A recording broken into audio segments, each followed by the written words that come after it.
Baik, shalom semuanya. Shalom. Puji nama Tuhan, kita bersyukur untuk pagi hari ini.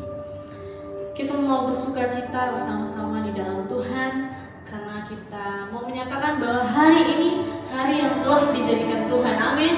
Mari kita bersuka bersama-sama, bertepuk tangan dan menaikkan pujian kita bagi nama Tuhan.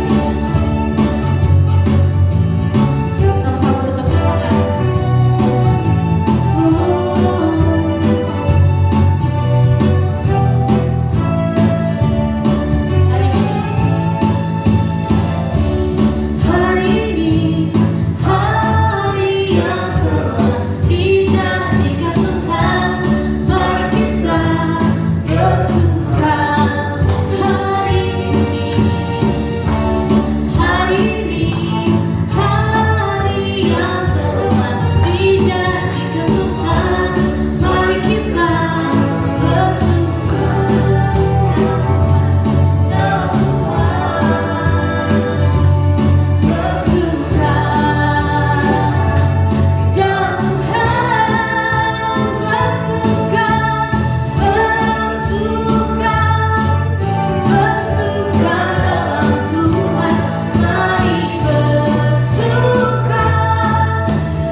Ya, sebentar lagi akan dengarkan firman Tuhan. Bapak Ibu Saudara yang kasih dalam Kristus, tanggal 25 Juli jam 9.30 Uni akan mengadakan kebaktian kebangunan rohani di restoran San Dionysius Kelapa Gading. Bawalah orang-orang yang sakit, ya, buta, lumpuh, tuli, stroke, pencernaan, kanker stadium 4 dan yang lain-lain yang sakit yang berat akan dilayani oleh hamba Tuhan Pendeta Edson Tan. Beliau dapat karunia kesembuhan ilahi, dan bagi pasien-pasien yang akan hadir bisa menghubungi kami WhatsApp di bawah ini untuk membaca bukunya dulu terlebih dahulu supaya hatinya tergerak dan hatinya bisa. Yang pertama adalah pertobatan, ya. Setelah itu dibaptis, dan setelah itu dimuridkan, dan setelah itu diutus. Jadi saudara kasih dalam Kristus, awalah orang-orang yang sakit apa saja, ya, dan tanggal 25 Juli 2020 jam 9.30 hubungi WhatsApp di bawah ini. Sekian, terima kasih. Dan ini satu lagi.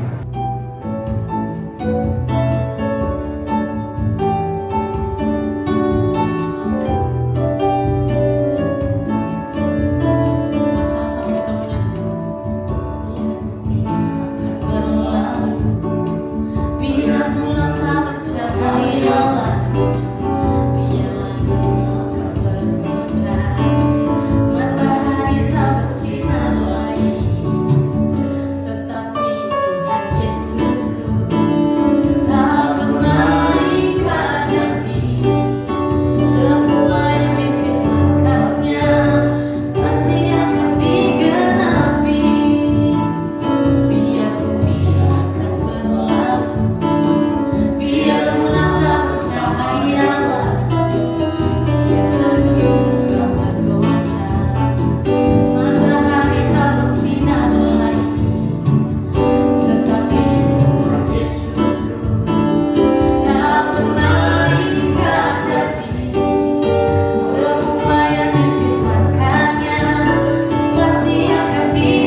betapa kami menyadari ya Tuhan, segala apapun yang telah terjadi, kami tahu kami tak pernah sendiri. Harapan kami selalu di dalam Engkau ya Tuhan.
sebagai rema bagi kami. Terima kasih Bapak, dalam nama Yesus Kristus kami sudah berdoa. Amin.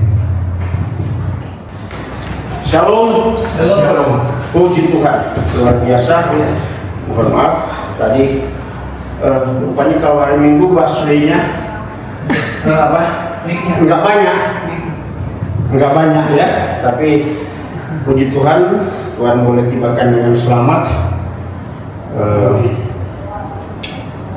Soalnya lagi ibadah juga di program ya, setiap hari Minggu kita ada ibadah, ada 35 negara ya yang boleh bersatu dalam program ini. Istri saya lagi khotbah. Ya, oke.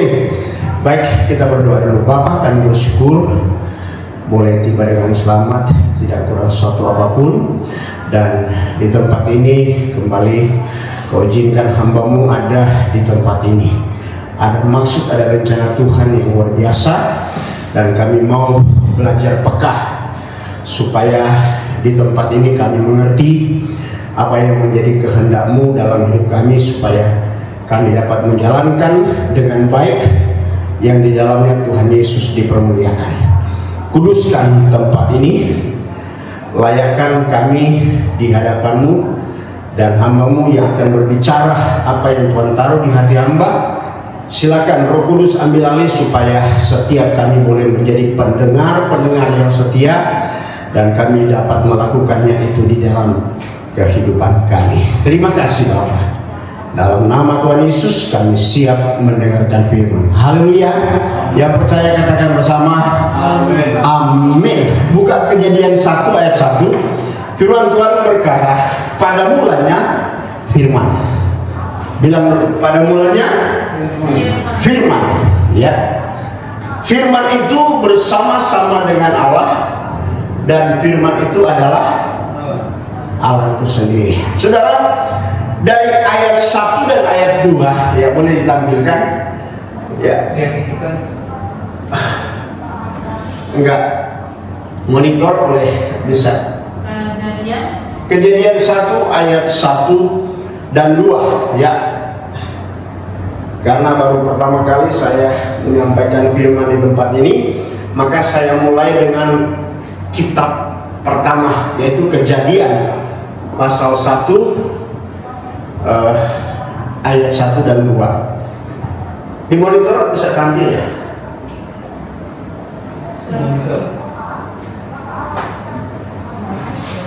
Iya.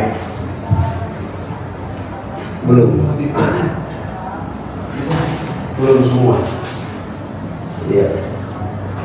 Ini sudah lengkap barang-barang ini, terus jiwa-jiwanya kemana nih? Haleluya. Ya. Ya.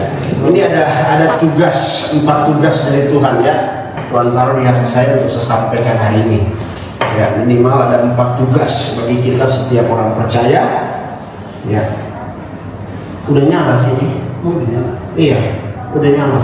Udah nyala. Iya. Lagi error. Oh, lagi error. Oke, baik, saya mau sampaikan ya. Firman Tuhan berkata, coba boleh buka Kejadian 1 ayat 1 dan 2, tolong dibaca. Kejadian 1 ayat 1 sampai 2. Ya. Pada mulanya Allah menciptakan langit dan bumi. Ya. Bumi belum berbentuk dan kosong, gelap gulita menutupi samudera raya, Ya. dan roh Allah melayang-layang di atas permukaan air. Amin. Dimulai dari kalimat apa? Pada mulanya. Amin. Pada mulanya Pak Gun. Begitu. Hah? Amin. Oh, saya pikir pada mulanya Pak Gun. Ya, di sini Alkitab bilang pada mulanya Allah. Berarti tugas yang pertama, belum ada segala sesuatu, sudah ada cuma satu pribadi namanya Allah, yang kita kenal namanya dalam Yesus Kristus, Tuhan dan Juru Selamat. Betul? Berarti kalau belum ada segala sesuatu dimulai dengan Allah itu sendiri, berarti andalan kita itu siapa? Belum ada koneksi lain, belum ada hamba Tuhan besar lain, belum ada siapapun Yang ada cuma pribadi, satu pribadi itu Allah. Berarti tugas yang pertama, kalau mungkin diberkati, ya tempat ini mau dipenuhi dengan jiwa, cuma andalkan Tuhan. Andalkan Tuhan. Kita nggak bisa andalkan apapun, saudara, di bawah kolong langit ini. Untuk pertumbuhan gereja, banyak organisasi gereja punya metode. Saya tahu, saya sudah ikut seringkali, apalagi metodenya Pak Yakub. Banyak yang berkembang gereja-gereja di Indonesia karena dia mendapatkan doktrin ideologi dari Korea yang namanya Pastor Yonggi-cho, Paul Yonggi-cho, saudara. Ya, banyak sekali ya metode-metode pertumbuhan gereja. Tetapi setelah saya pelajari Alkitab, ternyata cuma satu metode, cuma satu. Untuk gereja itu bertumbuh cuma satu. Kira-kira apa gerangan yang satu ini? Bisa tahu? Ada yang bilang doa, ada yang bilang pujian, ada yang dia bilang pokoknya kita aktif dan rajin. Tapi hari ini saya cuma mau sampaikan, firman Tuhan berkata, di mana nama Tuhan ditinggikan, di situ Tuhan akan menarik banyak jiwa datang kepada Tuhan. Jadi kunci pertumbuhan gereja adalah tinggikan Tuhan di tempat engkau beribadah. Jangan ada motivasi lain selain meninggikan Tuhan dalam hidup kita. Baru kita akan lihat jiwa-jiwa akan berdatang. Percuma kita mau siapkan transportasi buat mereka, mau siapkan pesawat sekalipun untuk jemput mereka. Alkitab berkata, jika bukan Tuhan yang membawa orang datang kepada Tuhan, ya, jika bukan Tuhan yang membangun rumah Tuhan ini, sia-sialah orang yang membangun. Jika bukan Tuhan yang menjaga, mengawal rumah Tuhan ini, sia-sialah pengawal yang berjaga-jaga. Ya, itu firman Tuhan. Jadi rahasia kedua, kunci kedua, kebenaran yang kedua yang saya mau sampaikan, kan ada 4, atau tugas yang kedua, tinggikan Tuhan dalam hidup. Ya, tinggikan dirimu, terus mengatasi langit, terus. Wah, saya kalau di tempat-tempat ibadah yang saya lakukan tiap minggu, tiap hari-hari, biasa kalau soundnya begini mantap banget nih. Ya, iya. Ya, haleluya. Iya kan, maksudnya mantap. Apa namanya, saya enggak berubah kalau saya berkhotbah. Mau ada banyak orang, ya, kemarin hari Minggu ada 130 orang di depan saya, ya, dalam ibadah. Nanti sebentar jam siang saya harus ada di Petojo. Nanti sore jam 4 saya harus ada di di Pasar Bo, ya, Jakarta Timur. Ya, memang begitu ya. Kalau si Matupang memang begitu, siang malam tunggu panggilan, gitu. Ya kan, saya harus siap.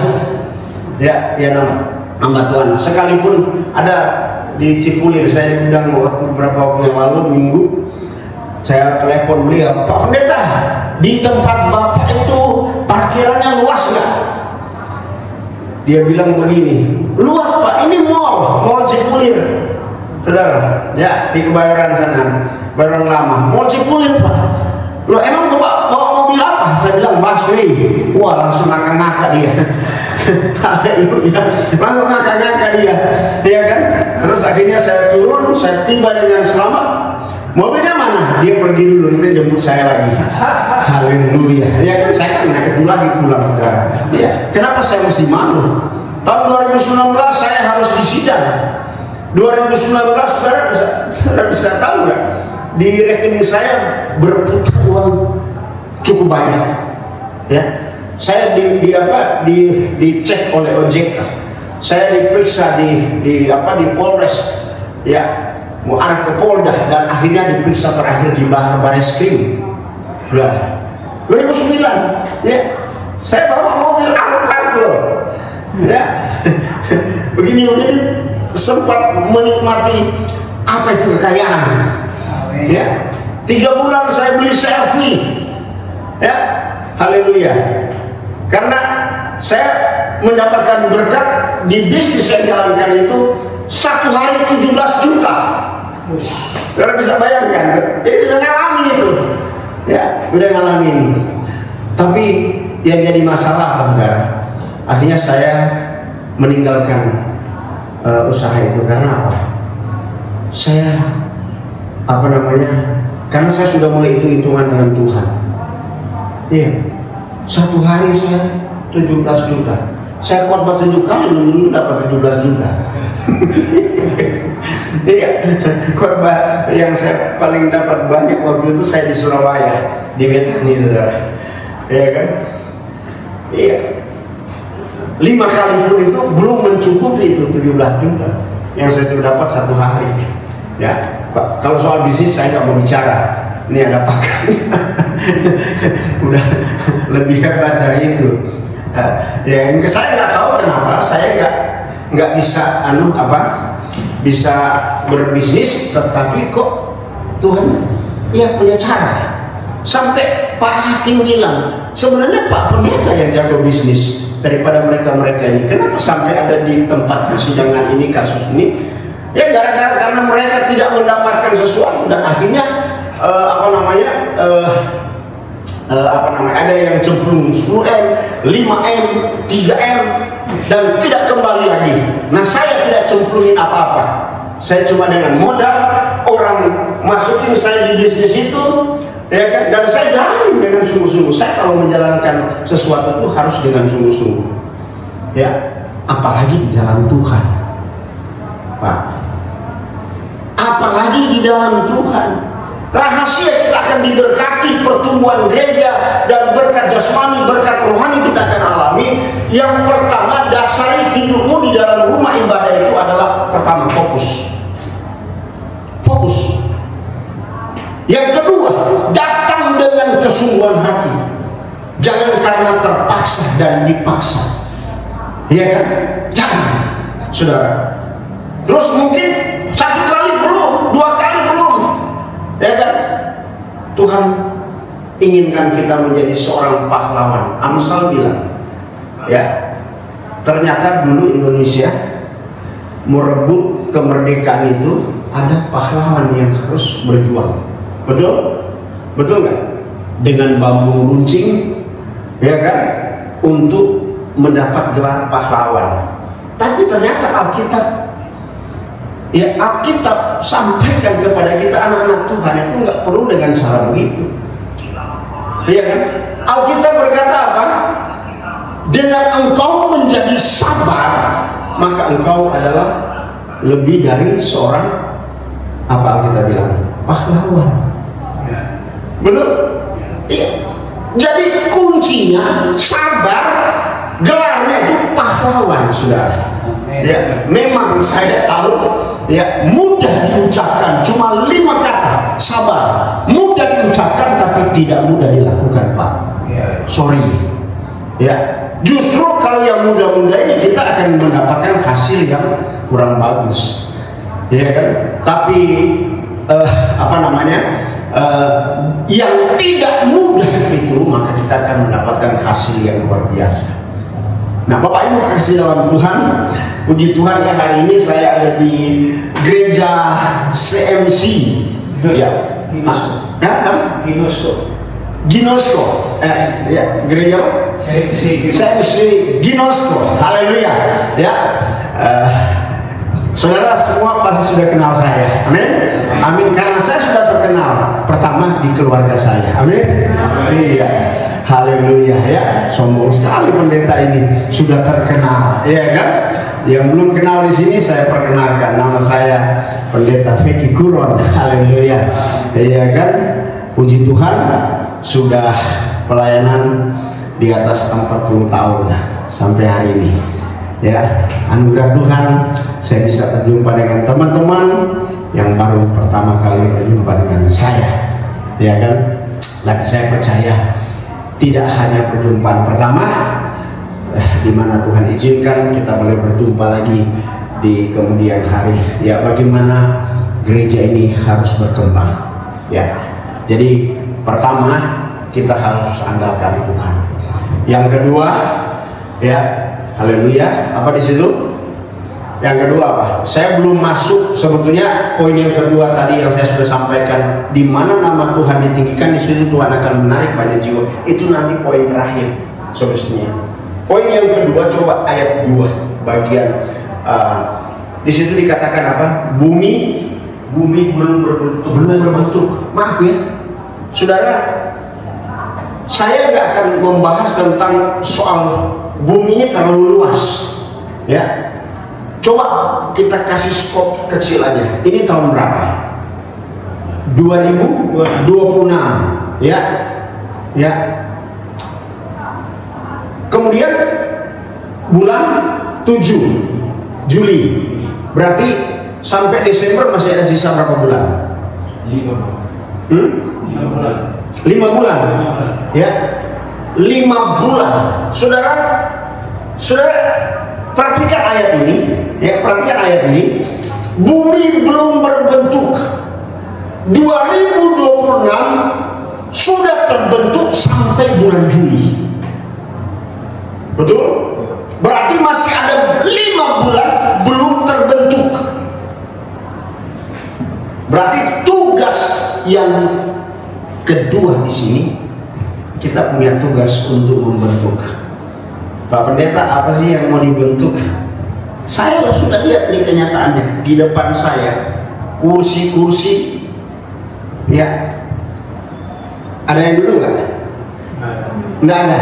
Itu kan penglihatan saudara. Kalau penglihatan saya ada malaikat-malaikat bersama malaikat di surga. Amin. Kita menyanyi, kita beribadah, tapi Tuhan ingatkan saya untuk kita semua di sini. Malaikat ini nggak perlu duduk. Amin. Malaikat punya sayap, ya kan? Yang perlu duduk di sini siapa? Manusia. Jiwa-jiwa. Ya. Saya tanya sama saudara, karena saya baru pertama kali ini, ya, kemana jiwa-jiwa? Atau belum tahu? Kalau belum tahu, biarlah hari ini pesan Tuhan buat kita. Amin. Sekarang kita tahu, tolong gantikan malaikat-malaikat yang duduk ini dengan jiwa-jiwa baru. Amin. Ajak teman, ya. Saya mau bawa istri, cuma dia lagi khotbah. Dia lagi khotbah, saya lagi khotbah. Ya, di online. Udah, ya. Jadi tugas yang kedua apa? Gantikan malaikat-malaikat yang duduk bersama dengan kita. Kita nggak sendiri di sini, kita bersama malaikat di sorga, ya, untuk menyanyikan pujian bagi Allah, saudara. Jadi tugas yang kedua adalah membentuk. Jangan lupa, ya, kalau otak nggak mampu, tolong catat supaya ingat, ya kan? Jangan sampai nanti pulang dari sini, sampai di keluarga kita atau ketemu dengan teman sebelumnya, pendeta ketemu apa? Oh, itu yang berkumis. Yang saudara ingat yang berkumis. Padahal Tuhan nggak pernah suruh ingat yang berkumis. Yang Tuhan kasih ingat apa poin-poin pesan-pesan Tuhan. Iya kan? Seringkali begitu, nggak apa-apa, ya, ya, nggak apa-apa. Ya, kita nggak mau ingat, kita nggak mau catat, nggak apa-apa. Karena saya percaya kita semua di sini orang-orang pintar, ya kan?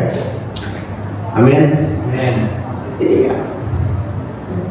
Jadi tugas yang kedua apa di sini? Bilang aja Pak Pendeta lupa. Ya kan? Saya masih ada di sini aja udah lupa, apalagi nanti kita keluar dari sini. Iya kan? Itulah, maaf, kelemahan kita yang harus saya bongkar. Ya, usahakan dalam ibadah itu bawa catatan. Karena otak kita nggak mampu, apalagi kalau sudah setua dengan seperti saya dengan Pak Gun. Ya, mungkin loadingnya lama, ya kan? Minimal kita dibantu dengan pulpen dan catatan. Hari ini kita mendengar pesan-pesan Tuhan seperti ini, ya. Terus Mari kita mulai kondisikan hidup kita ini harus teratur secara rohani, supaya kita bertumbuh secara benar dalam Tuhan. Kalau enggak bahaya saudara. Benar, kita akan diombang-ambingkan oleh setan. Kita akan didorong, ditarik, dan akhirnya kita tidak berakal, tidak bertumbuh ya secara benar di tempat kita beribadah. Makanya kalau Tuhan sensus gereja Tuhan di seluruh dunia, kok nggak ada pertumbuhan, kok nggak ada perkembangan? Oh, nanti ada gembala bilang, saya bertumbuh dari ribuan jemaat saya. Itu perpindahan jemaat, bukan pertumbuhan. Tuhan lebih tahu, saudara, ya. Karena zaman sekarang orang di mana yang bisa mendapatkan sesuatu, ya kan? Maaf ya, saya mau tanya sama saudara di sini, ya. Nanti kapan saya akan membuat baik. Uang itu, Alkitab bilang mamon. Itu jadi tuan dalam hidup kita atau jadi hamba dalam hidup kita. Ini penting supaya kita tahu. Karena ada banyak orang di zaman sekarang ini, maaf siapapun dia, uang itu jadi tuan. Uang yang perintah dia. Memang saya tahu segala sesuatu butuh uang, tapi tidak segala sesuatu, ya kan? Ya harus dengan uang. Benar nggak? Ya. Iya. Sudah. Simpan uang kita. Dokter vonis, engkau sudah cancer stadium 4. Uang nggak ada artinya. Nggak ada artinya. Maka mari kita balikkan. Ya. Uang itu harus jadi hamba dalam hidup kita, bukan jadi tuan. Jadi jangan sampai uang memerintah kita. Oh, dia nggak pernah ngomong uang, saudara, ya kan? Tanah juga, saudara. Saudara belajar dari tanah nggak? Belajar dari tanah. Tanah diinjak-injak orang setiap hari, tapi satu hari saat, ya, kita akan dikubur di tanah juga. Ya. Kita nggak akan bisa menang. Kita akan kembali kepada tanah. Jadi tugas yang kedua apa? Membentuk. Ya. Kemudian lanjut ayatnya. Bumi belum berbentuk, masih kosong. Saudara, masih 5 bulan, 2026 masih kosong. Ya, belum ada yang tahu. Dulu ada yang tahu, namanya Mama Loren. Sudah tahu Mama Loren? Enggak tahu. Saya kasih tahu aja. Paranormal. Ya kan? 3 kali tangan saya ada di atas kepalanya. Karena bagi saya itu paranormal itu belum normal. Siapapun ya, mau Mama Loren, mau Permadi kek, mau Cigendeng Pamukas kek, ya kan? Semua itu belum normal. Yang normal itu siapa? Saudara dan saya, anak-anak Tuhan. Makanya saya nggak heran, ya banyak orang-orang sudah jadi Kristen tapi nggak normal, abnormal. Karena apa? Kok sudah jadi orang Kristen? Kalau salib, anting salib, tato salib, masih ke dukun, masih ke paranormal. Bukankah kita sendiri yang membalik keadaan ini? Mestinya yang belum normal itu datang kepada yang normal. Benar nggak? Kok kita yang normal datang kepada yang belum normal? Apa gerangan membuat kita seperti itu? Maka yang saya harus buka adalah saya pertanyakan iman kita. Imannya kemana? Karena iman yang nyasar itu ke dukun, ke paranormal. Iman yang benar kepada Yesus Kristus. Ya, haleluya. Banyak orang mengkeramatkan sesuatu dan dia punya iman, dia yakin dia akan sembuh di situ. Saudara, mana ayat iblis bisa menyembuhkan? Nggak ada. Iblis bisa pindahkan penyakit. Tujuan iblis apa? Dia mau grogoti ekonomi saudara. Ya kan? Nggak ada. Apalagi kalau mau menjadikan tahir. Saudara tahu nggak tahir dan sembuh bedanya di mana? Ada yang tahu? Siapa namanya? Lupa. Kemarin sudah ketemu di kantor ya? Saya lupa. Apa bedanya tahir dan sembuh? Nggak ada tahu kan? Jarang orang khotbah begini. Memang saya suka khotbah, yang orang-orang nggak jarang khotbah. Ya. Kalau Anda sembuh, tetap ada bekas luka yang sembuh. tapi kalau tahir utuh kembali.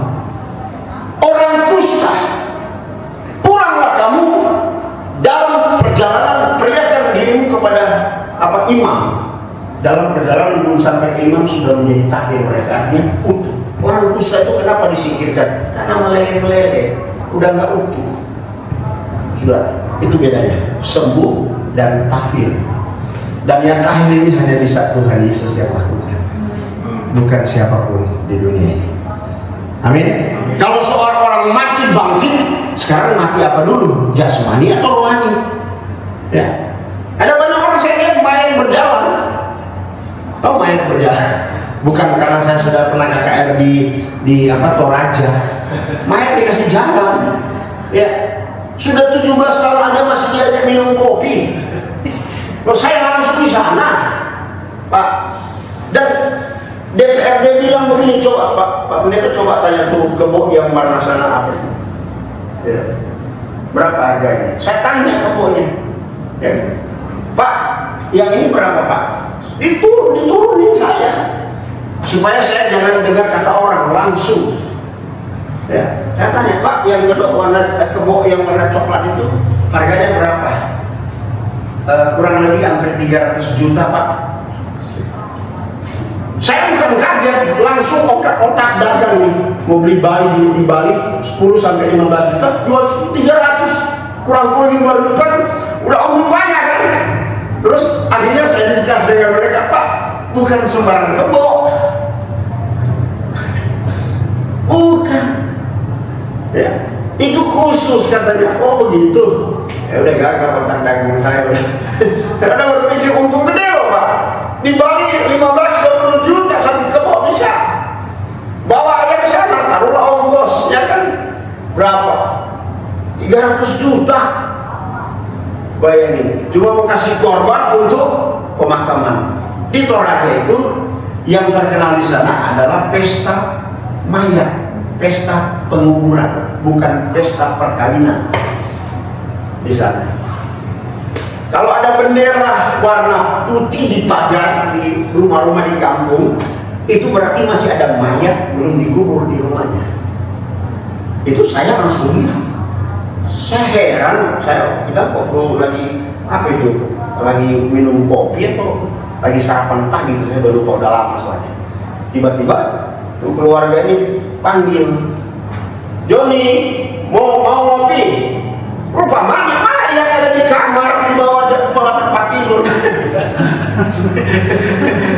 Saya bilang, saya ada tidur, ada mayat di rumah itu. Karena saya nggak mau di hotel, saya lebih senang di keluarga atau di lebih baik.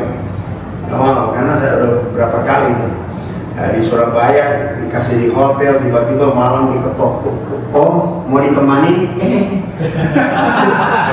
Tuhan Yesus. Oh enggak, saya sudah ada teman. Siapa Om? Siapa Om? Dalam hati saya, Roh Kudus.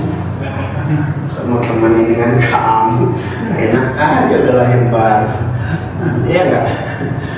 Iya, sia-sia semua dong, sudah 4 tahun di ladang Tuhan. Terus cuma gara-gara ini terus kelapak. Iya. Tugas yang ketiga berapa? Apa berarti di sini? Lawan dari kosong apa?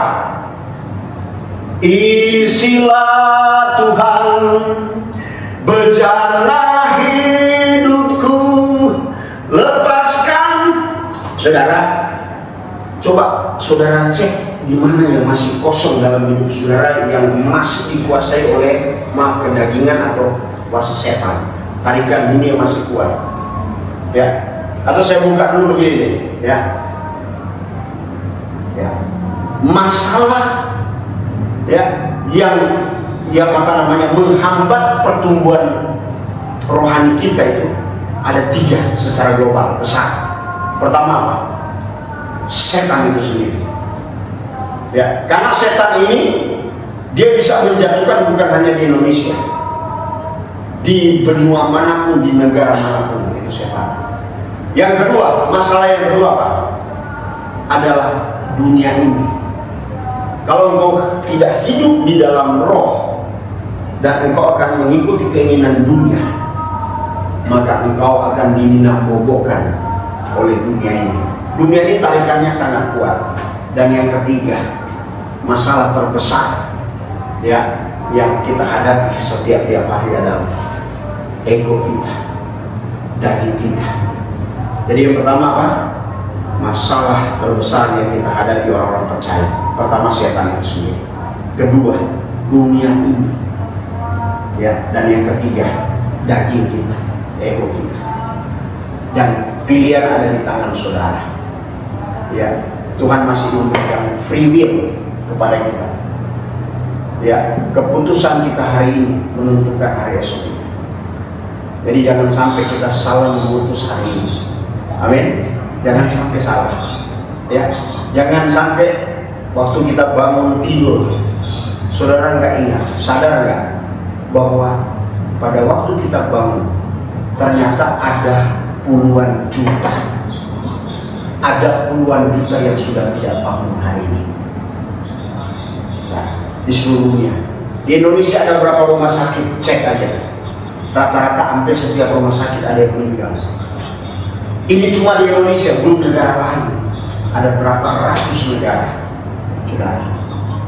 Kalau saudara masih dibangunkan di pagi yang indah, karena ada banyak orang sudah lupa bangun, jujur aja, alias dalam rumah sudah dipanggil Tuhan, sudah meninggal dunia. Ya, jadi tinggal bagaimana kita sekarang. Amin. Makanya saya bilang, awali hidup dengan mengucap syukur. Tuhan baik, bahwasanya kasih setianya untuk selalu. Kasih karunia Tuhan kita masih alami sampai hari ini. Sudah tahu anugerah Tuhan itu maksudnya apa mungkin? Banyak orang hanya berglori, berterima kasih anugerah Tuhan, suka cinta dan sebagainya. Ya, tapi ada yang saya mau sampaikan. Anugerah Tuhan buat kita ini adalah kesempatan. Ya, kesabaran Tuhan adalah kesempatan bagi kita. Tuhan belum panggil kita berarti kesempatan bagi kita. Amin. Amin. Untuk apa, Pak? Untuk memperbaiki yang belum baik dalam hidup kita, supaya menjadi baik, dan yang terbaik kita akan kembalikan kepada Tuhan. Ya. Jadi jangan sampai anugerah Tuhan kita lengang-lenggangkan, saudara. Ya. Nggak mau tahu mau ibadah, nggak mau tahu mau berdoa, nggak mau tahu mau baca firman, nggak mau tahu mau bersyukur kepada Tuhan. Hari ini keputusan kita menentukan esok harinya kita. Ya. Ambillah sikap.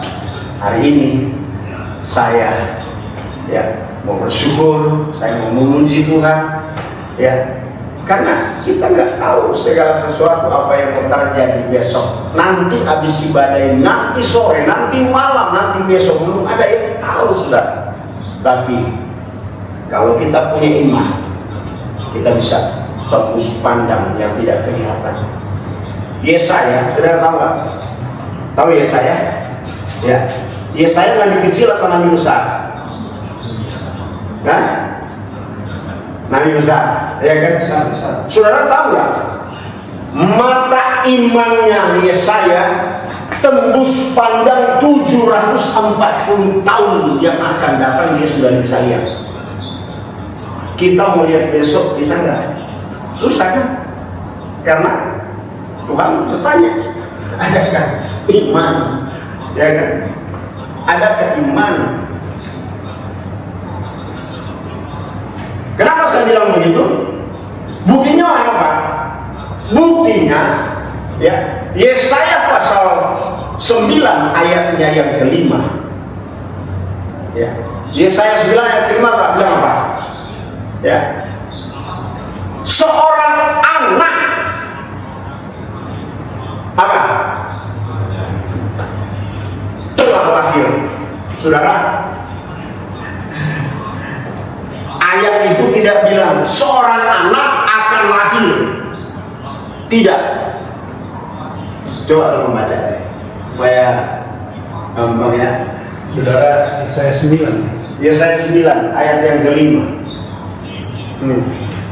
Yesaya 9 ayat kelima, sebab seorang anak telah lahir. Telah, kan dibilang telah, bukan akan lahir, bukan. Terus seorang putra telah diberikan untuk kita.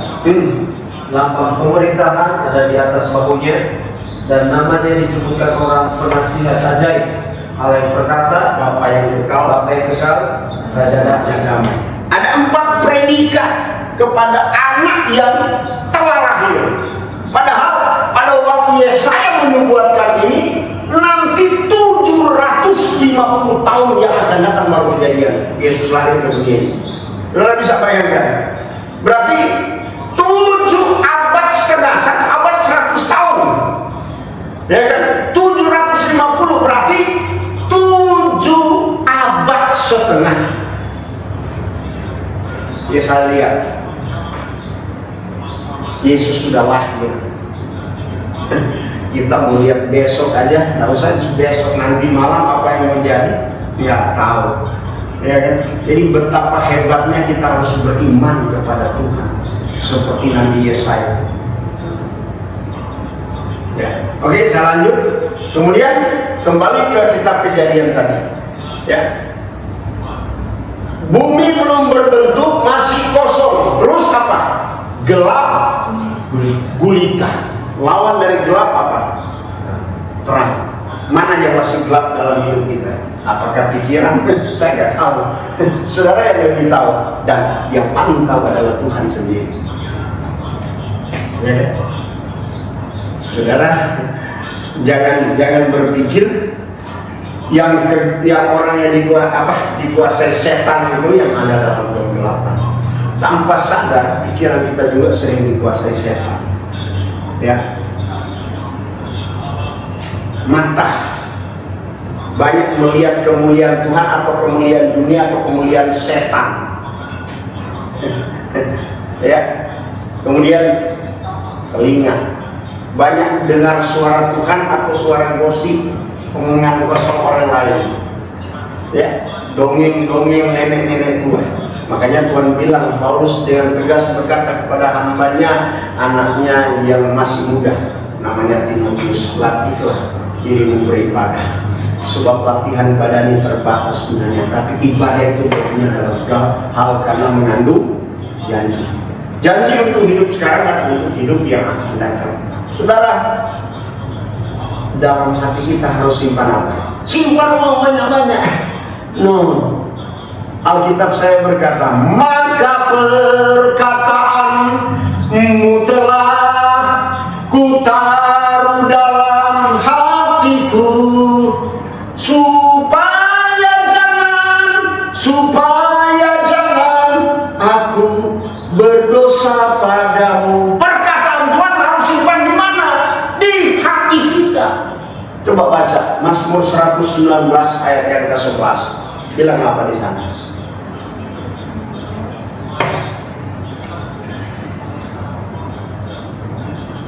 Mazmur 119 ayat yang ke-11.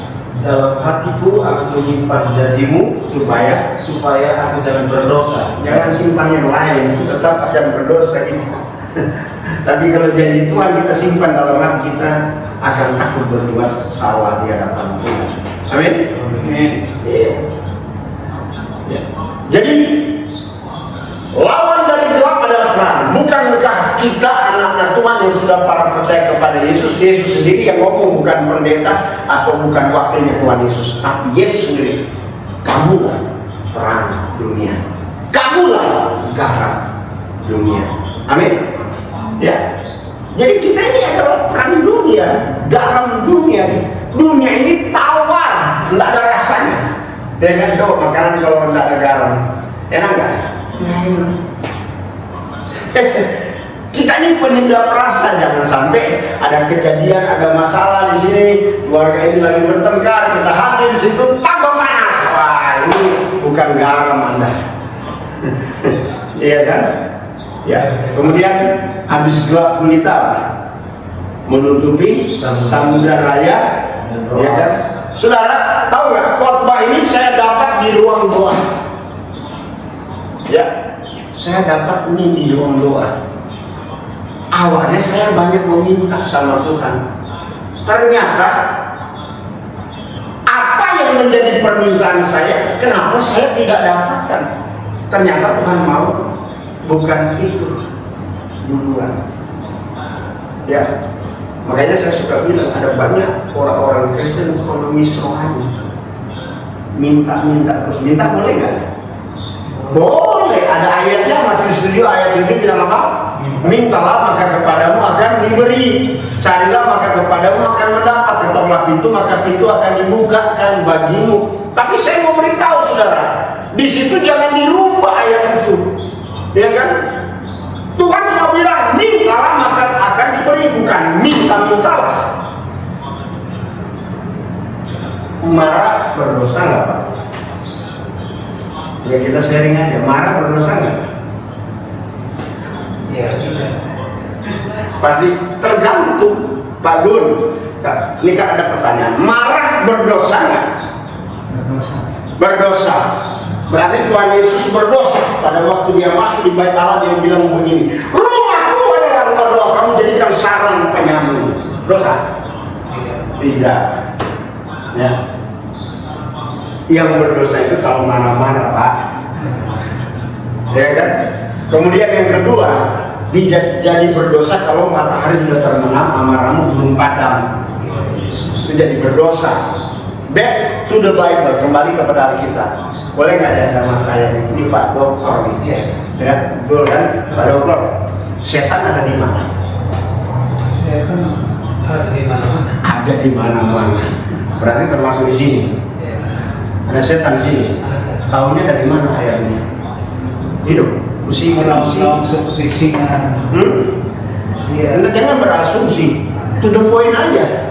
Back to the Bible, kembali kepada Alkitab. Ya. Kalau setan ada di mana? Ada di mana-mana juga. Jadi setan ada di mana? Di mana-mana juga. Di mana-mana juga. Waduh, memang ini satu doktrin di sini. Ya kan? Udahlah. Tapi kalau saya tanya, dasarnya apa?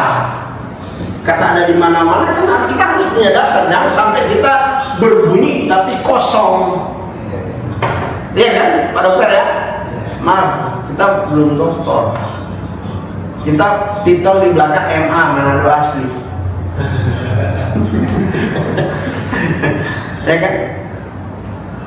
Ada yang bilang di pikiran. Kalau saudara bilang di pikiran, saya akan terus tanya. Saya nggak mau bergaul dengan Anda karena Anda punya pikiran ada setan. Iya, untuk apa saya mau diskus dengan orang punya pikiran ada setan? Ya kan? Jadi sekali lagi saya bertanya, setan ada di mana? Sesuai dengan Alkitab dong, Pak, jawabannya. Dari gitu. Hah? Nah, itu masih sesuai dengan Alkitab. Iblis berjalan seperti singa yang mengaum-ngaum, ya kan? Saya tanya lagi, setan ada di mana?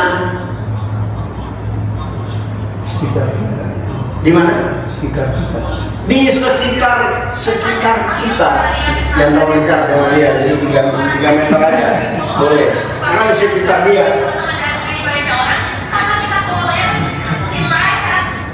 Iya. Iya kan? Oke, saya tidak langsung jelaskan aja. Untuk itu saya di sini, makanya saya harus sampaikan. Firman Tuhan berkata setan ada di bawah telapak kaki orang percaya. Jangan dinaikkan di perut, nanti ada sakit perut. Nah, setan itu juga bikin sakit perut, Pak. Apalagi dinaikin ke otak kita, nanti pikiran kita ngaco. Ya kan? Ada juga. Ya. Yang saya selalu dasar-dasar kita. Terus berikut, setan ada di mana? Efesus 4 bilang apa?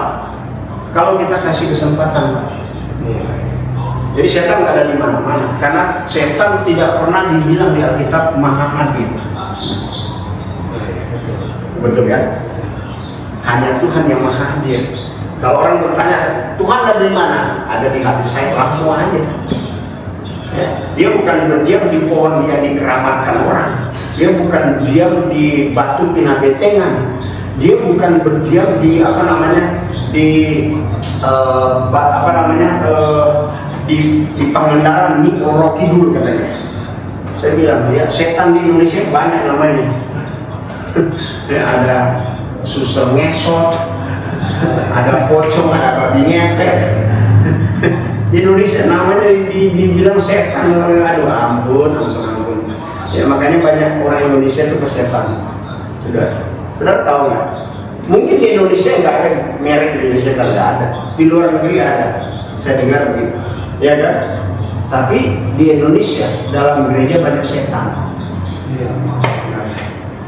Ya. Contoh perebutan jabatan. Bukankah setan punya kerjaan itu? Ya kan? Jadi yang terakhir saya coba bilangkan ada 4 ya. Pertama apa? Andalkan Tuhan. Tugas yang pertama. Yang kedua apa? Membentuk. Ya, mana hidupmu yang belum terbentuk untuk kemuliaan Tuhan? Ya. Terus yang ketiga, mana sisi hidupmu yang masih kosong, yang perlu isi dengan firman. Isilah Tuhan bencana hidupku. Terus dan yang keempat apa? Ya, apa? Perangilah. Ya, saya tambah 1. Yang kelima apa?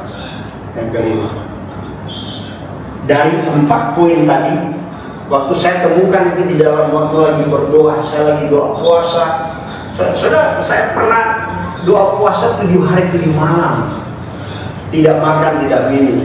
Ya, tujuannya bukan mau apa namanya, supaya saya itu kalau pelayanan itu benar-benar saya karena apa?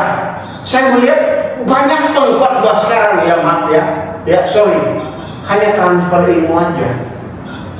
Ya, dia belajar firman Tuhan, ayat-ayat firman Tuhan, dia sampaikan, ini namanya transfer ilmu. Belum tentu yang dia sampaikan itu dia udah lakukan. Belum tentu. Sudah.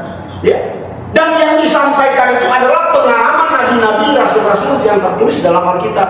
Yang Tuhan lagi tunggu sekarang, kapan yang kita transferkan itu adalah pengalaman kita dengan Tuhan.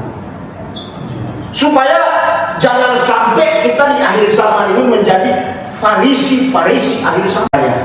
Dan roh Allah, ini kunci yang terakhir. Dan roh Allah melayang-layang di atas permukaan air. Ya kan? Saya langsung menangis ketika Tuhan, saya bilang, ampuni Tuhan, tadi saya sudah mengucapkan kata-kata kepada Tuhan, saya nggak mampu, ya, mengandalkan Tuhan, saya nggak mampu membentuk, saya nggak mampu mengisi yang kosong, karena saya masih banyak yang perlu diisi, saya nggak mampu Tuhan. Dan setelah saya baca ini dan roh Allah melayang-layang di atas permukaan air, Tuhan kasih hikmat luar biasa. Dan saya akan minta ampuni. Sekarang doa saya lupa, ya kan? Poin yang keempat, andalkan Roh Kudus. Sudah, saya berdoa. Tadi memang saya sudah ucapkan saya tidak mampu, tapi sekarang bersama Roh Kudus ku melangkah. Bersama Roh Kudus ku hadapi, bersama Roh Kudus. Terus ada yang tahu lagu ini? Belum tahu ya. Ku hadapi hidup penuh sukacita. Ya, saya berdoa, Bapa dalam nama Yesus, ampuni doa saya tadi. Sekarang saya dapat jawaban.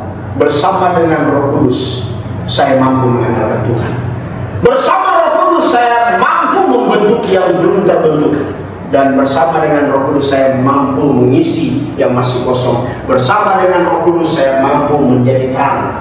Dunia ini sedang dalam kegelapan, walaupun ada Philips terang terus terang, tapi tetap dunia ini gelap.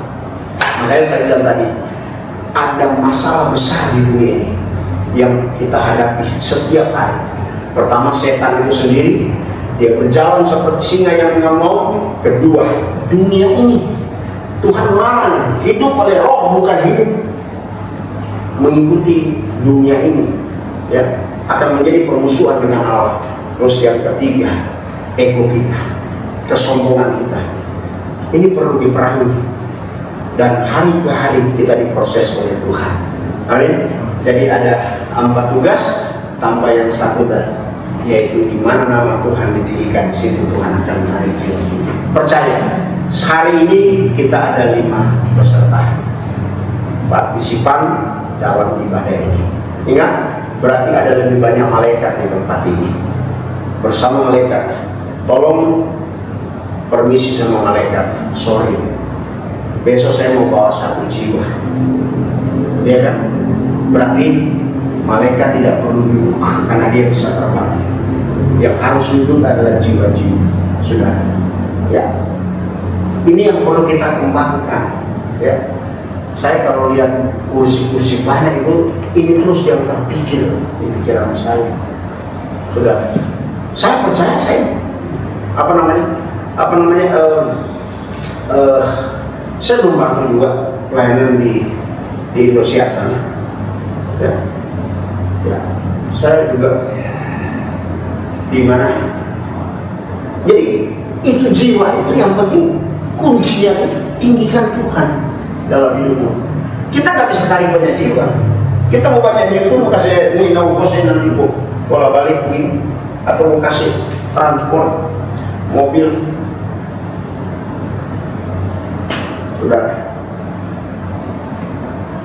Saya tutup dengan kalimat terakhir Paul Yonggi-cho. Banyak pendeta seluruh dunia tanya sama Paul Yonggi-cho, Pak, rahasia pertumbuhan gereja di gereja Bapak ini apa? Dia jawab ada 3. 1, DOA. 2, DOA. 3, DOA. Berdoa. Banyak orang pikir gampang berdoa. Minta maaf, sudah dasar-dasar doa yang penuh kuasa. Ya, bukan asal berdoa asal bunyi begitu, bukan. Ya, pertama doa yang penuh kuasa itu hidup kita harus benar.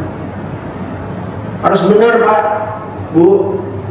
Ya, doa orang benar bila dengan yakin didoakan sangat besar kuasanya. Berarti dimulai dengan doa orang benar. Maaf ya, bukan doa tersusun benar. Bukan.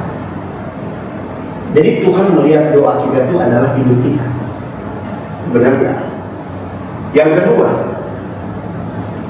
doa orang benar bila dengan yakin, guys, bawa kata bila dengan yakin. Banyak orang berdoa tapi dia nggak percaya doanya dikabulkan Tuhan. Berarti kan nggak yakin, ya kan? Benar kan? Kemudian yang terakhir, doa orang benar bila dengan yakin didoakan sangat besar kuasanya. Yang ketiga, doa yang penuh kuasa. Elia yang berdoa ini, dan dia berkata, aku manusia biasa, tapi aku telah bersungguh-sungguh berdoa. Jadi terakhir doa yang dinaikkan dengan sungguh-sungguh baru ada kuasa. Ya, kira-kira 4-5 tugas hari ini mari kita kembangkan gereja ini. Ya, saya sudah dengar gimana supaya jangan hanya terdengar namanya, sudah banyak ya CMC ini. Ya, yang perlu dibenahi itu ini oknum-oknumnya, Pak, ya. Jangan ada motivasi lain selain bagaimana saya harus menjadi berkat, saya harus menjadi saksi, saya harus menjadi terang dunia di tempat itu. Wadah sudah ada. Saudara, saya dengar ini ada beberapa teman-teman di CMC gembala-gembala, saya bilang, bagaimana kita mau berkembang gereja kita? Dan ucapan-ucapan kalian aja udah nggak benar. Ya, maaf ya, saling menjelekan. Saya paling nggak setuju. Saya paling nggak suka kalau ada orang menceritakan tentang kejelekan nama Tuhan lain. Saya paling nggak suka. Lebih baik, sorry, kita berubah deh. Yang menjelekan, maaf ya, yang paling jelek yang menjelekan itu. Lebih baik diakui aja. Kita bilang, ya kan? Dilarang. Kok kita sudah hamba Tuhan, tujuannya memberitakan Injil. Nah sekarang pertanyaan saya, jelekin si A, si B, si C, apakah itu Injil? Ya kan, logikanya kan? Katanya orang pintar, katanya orang bijaksana, katanya orang berhikmat. Mana saya lihat hikmat Tuhan? Ya kan? Oh si Ani begini Pak, si ini begini, ketua saudara begini. Nggak bisa, saya nggak bisa. Kalau Anda datang ke saya akan tolak cita-cita begitu. Karena saya nggak pernah mau begituin ke orang lain, nggak pernah. Ini kebiasaan buruk yang dilakukan oleh hamba Tuhan. Bukan bagaimana mau kembangkan gereja, tapi saling menjelekkan, siku menyikut satu dengan yang lain. Ya kan? Tujuannya UUD. Kok ketawa Pak? Betul ya? Ya kan? Saya semiskin-miskin yang orang nggak punya rumah, tinggal di kolong jembatan Pak, dia nggak pernah makan batu. Saya udah cerita Pak Gun.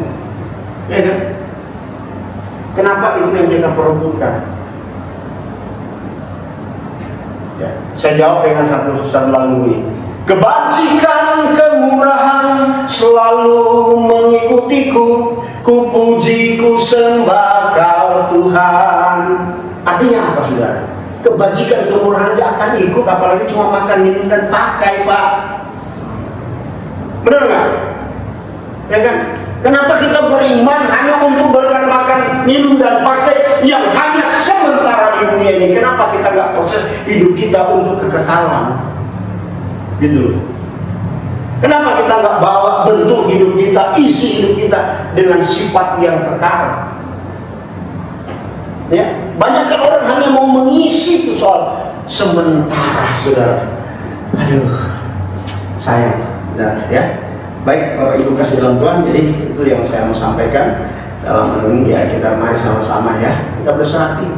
Walaupun kita tidak beda ruangan, kita beda ruangan, karena bicara tentang orang yang bersehati, dia bukan menjadi satu ruangan. Ya, kita beda tempat atas sudah ada perjanjian. Kita mau doa, ya kan? Kita mau doa, kita mau ibadah, kita mau. Mari kita program kita diberkati, beribadah setiap hari saudara.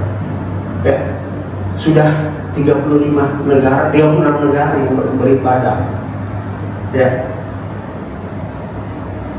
yang waktu itu saya buka karena orang orang sulit beribadah di physical distancing. Makanya sempat saya komentar di program itu, saya bilang, ya, nggak tahu saya bilang, ya kan, ya. Tidak boleh ketemu kan pada waktu itu kan, waktu COVID kan, pandeminya, tidak boleh ketemu, physical distancing kan, ya tidak boleh ketemu kan, amin, benar nggak? Dilarang ketemu, dilarang lagi oleh pemerintah, dilarang, tapi kumpul kebo nggak dilarang, kan amin. Halo, bisa dengar suara saya? Istilah kumpul kebo apa yang namanya? Kalau kumpul kebo apa sih namanya? Kumpul lagi. Saman levon. Ya Pak, kerennya kamu telepon kan. Terus bahasa yang mudah dimengerti apa sih? Kenapa nggak itu yang dilarang? Bahkan ini penyakit yang mematikan sampai dunia akhirat loh. Ini penyakit ini. Kalau cuma penyakit amal jasmani cuma di dunia ini. Kalau kita bertobat kita tetap selamat, ya kan?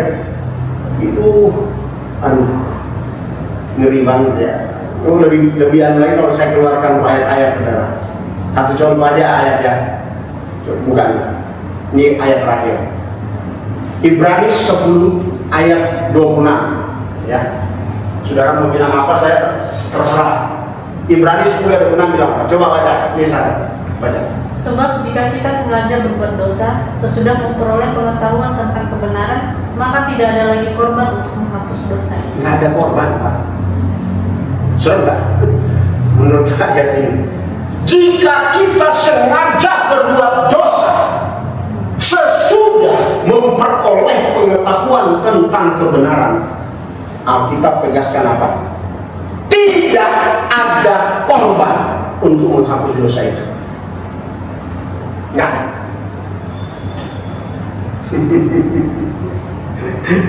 Waktu saya keluar dari mana dia?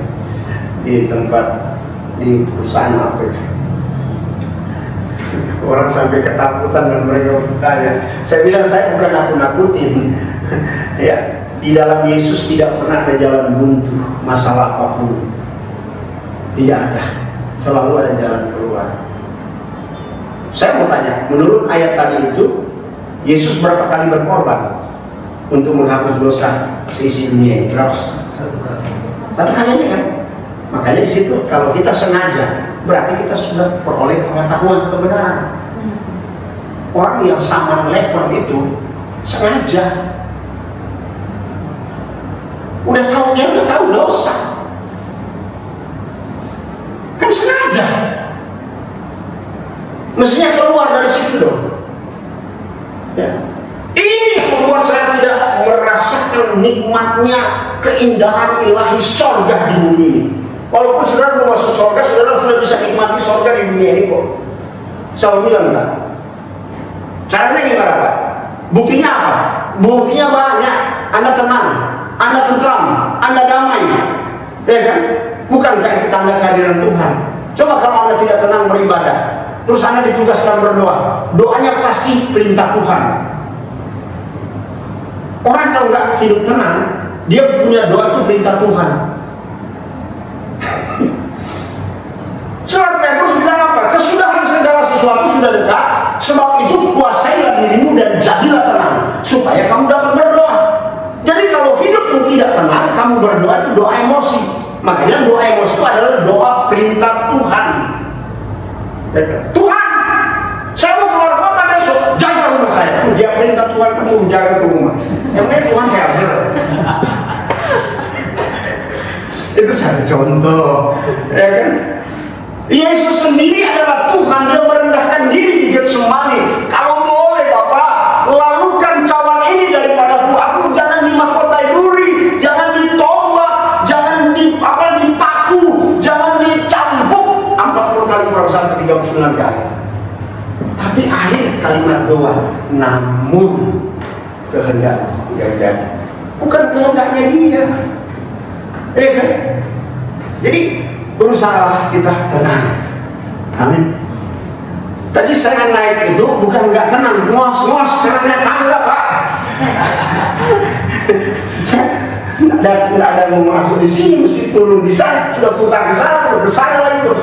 Saya lari ya, Bapak sudah begini, saya lari aja, nggak apa-apa. Orang pikir tentara dari mana gitu. Nggak apa-apa. Kalau ada di tempat bagus, saya bisa olahraga tuh enak sekali, ya kan? Ya silakan. Sudah selesai renungan saya ya. Jadi biar ini boleh menjadi berkat buat kita sekalian. Kita akan nyanyikan pujian. Tuhan, ku mau menyenangkan. Tuhan, bentuklah hati ini. Ya. Ingat ya, minggu depan saya akan ada di sini. Saya nggak perlu harus khotbah, ya, karena saya punya beban gereja ini. Ya, mari kita punya dalam jiwa.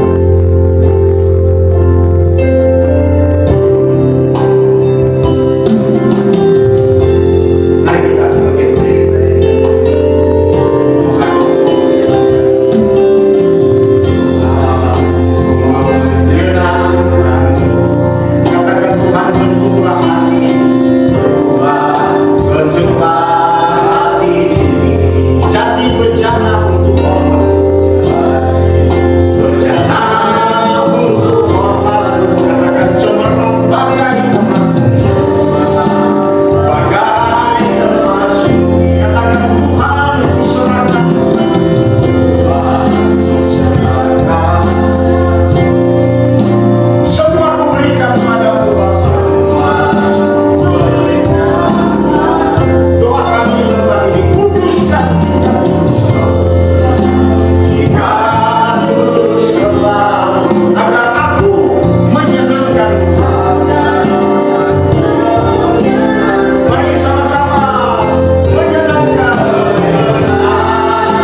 hijau mata air yang tenang oleh karena namaku. Dan kami percaya gada dan tongkat, firman dan roh itu yang akan terus memuaskan, mengenyangkan jiwa kami. Kami sangat membutuhkan itu dalam kehidupan kami, karena kami tidak dapat berjalan sendiri di dunia yang fana ini. Begitu banyak tantangan, rintangan, cobaan, tarikan dunia, termasuk setan, bahkan kedagingan kami, mendorong kami keluar dari pengenalan akan Tuhan. Untuk itu, Roh Kudus ambil alih kehidupan kami. Seberapapun kami ada di sini, kami tetap percaya kuasa-Mu tidak terbatas.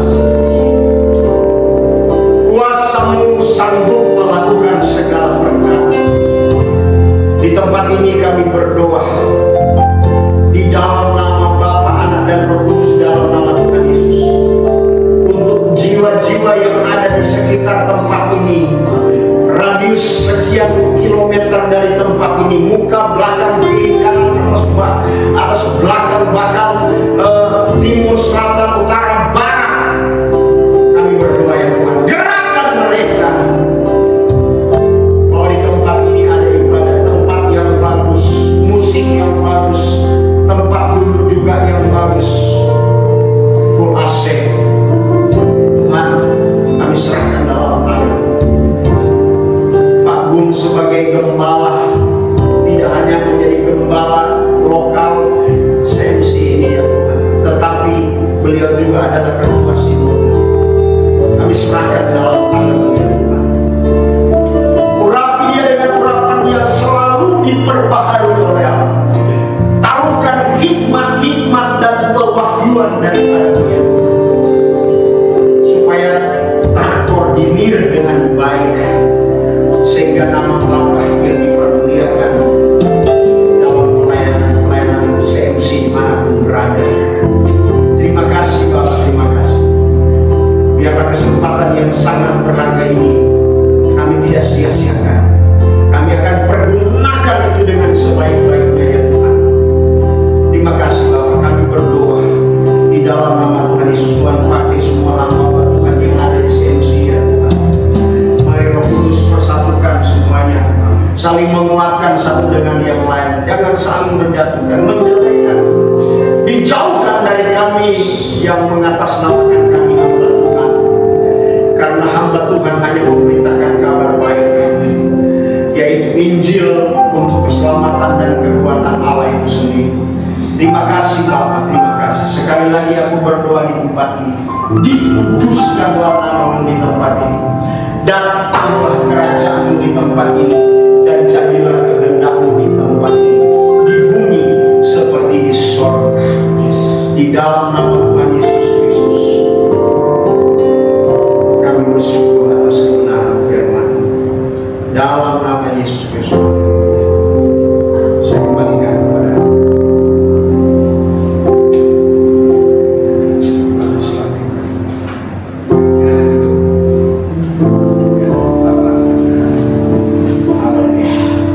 Ya, firman Tuhan mengajarkan hari ini bahwa yang pertama adalah nama Tuhan Yesus ini kita. Amin.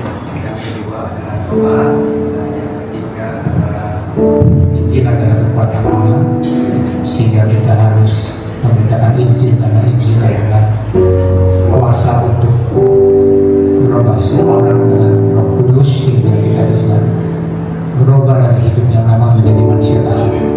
Pengumuman untuk tanggal 25 Juli kita akan mengadakan KKR dan 9.30 di restoran Solus Labuan pada jiwa-jiwa baru yang orang sakit apa saja datang dan akan didoakan. Mari kita bangkit berdiri.